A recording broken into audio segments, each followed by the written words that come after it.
art's always been a part of my life. When I was young, it was a hobby, something I did for fun. My dad did watercolors as a hobby. My grandfather painted. I'd seen some of his paintings. Both of them were very professional engineers, and so when I was young, I had a sketchbook. I went to art shows. Really enjoyed all of that. Didn't think it was a viable career. Didn't know anybody who'd ever made a dime making art.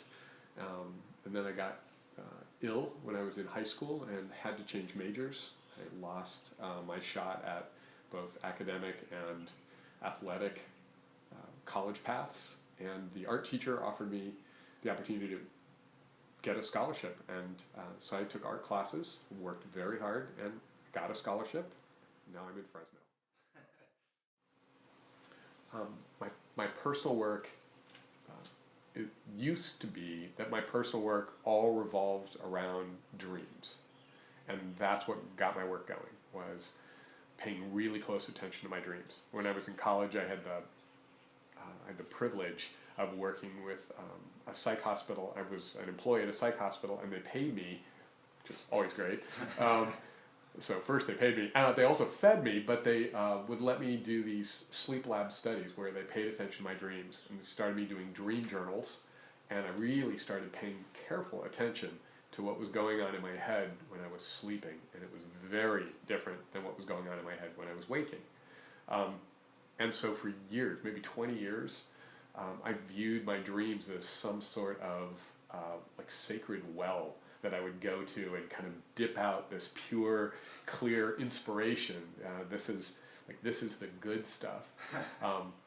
But what I found was that more and more and more, just as I get older, my dreams are just processing the stuff of my day in another language.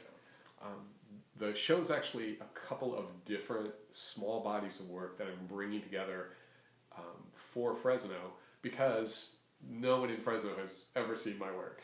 So it's a getting to know you moment. And so there are a couple of small series, so 3 pieces from one series, and 5 pieces from another series, and 7 paintings from another series. So it's a couple of overlapping bodies of work that are all from the last 4 years.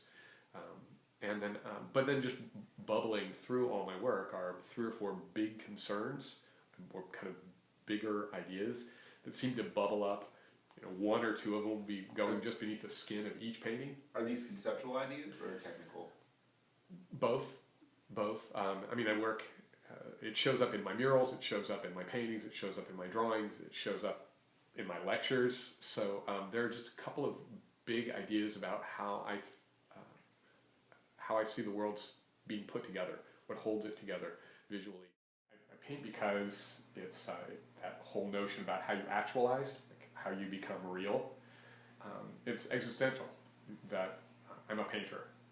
A long time ago, like whatever kind of switch happened, it's like the way that I become a little more real, and I become more in focus, I am more present, I'm more aware.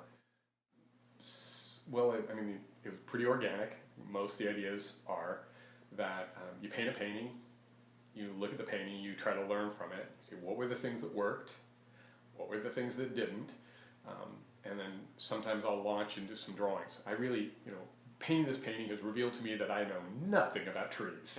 Okay, well then I better learn, because I'll roll through the painting and, well, I seem to understand this and I seem to understand that, but when I came to this, my energy just dropped off, and it shows up in the mark making, it shows up in my decisions, became very forced.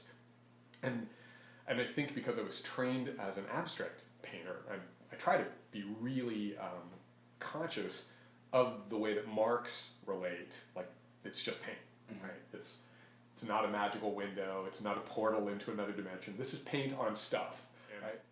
I'm writing a book on artist wellness and about best practices in the classroom, so obviously I have a lot of opinions on it, but it's also, the reality is the things that are healthiest for the artist is also pretty good for the art, just not bringing in a lot of very specific toxins. So I've gotten interested in it like a cook, and so what I look at it as being is like the slow cooking movement, that if you use raw materials and you understand what's in your food and you use a minimum of industrial age additives, then your painting will last longer and you will be healthier. So that's the short answer. You should read the book. Okay, I will. I think Kevin is a really good teacher, not just in teaching the basics, but really teaching you how to paint and where to start. I think a lot of students go into painting classes thinking you can just go in and paint whatever you want, but when you go into Kevin's class, he teaches you kind of starting from the basics, but really make sure you know the fundamentals of it. So not just going in and painting a picture, but knowing the light logic, knowing how to use color, shading, and even today we just did a whole lecture on drawing, and none of it was paint, but he wants to make sure that you do know all the fundamentals. So Kevin comes into class every day with like this amount of energy that's really, really contagious. So when he comes into class and he's super excited to paint, a lot of the time I feel really excited to paint. And it's just contagious. And he's such a great teacher. He comes into class every day with this passion that makes you want to become a better artist so that you reach his level and even go beyond what he has to offer.